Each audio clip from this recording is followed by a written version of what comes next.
அட இந்த இடத்துக்கு போனா ஆத்து தண்ணியில குளிச்சுட்டு பக்கத்துலயே ஆத்து மீன் வருவால சுட சுட வாங்கி சாப்பிடலாமா?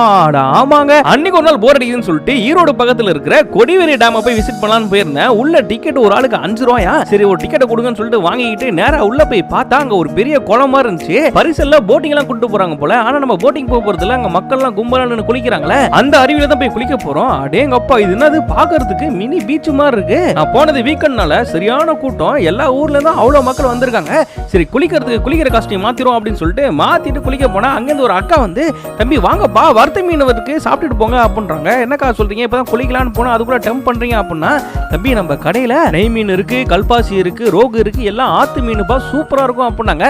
சரிக்கா நீங்க வறுத்து ரெடியா வைங்க, நான் போயிட்டு ஒரு புளியல போட்டு வந்து நல்லா வயிறார சாப்பிட்டுக்கிறேன் அப்படின்னு சொல்லிட்டு வந்துட்டேன். அங்க போயிட்டு தண்ணியில இறங்கலான்னு பார்த்தா அடிக்கிற வெயில்ல தண்ணி ஐஸ் மாதிரி இருக்கு. அங்கேயும் நம்ம சப்ஸ்கிரைபர் தான், வாங்க ப்ரோ ஒன்னா சேர்ந்து குளிக்கலாம் அப்படின்றாப்ல. சரின்னு சொல்லிட்டு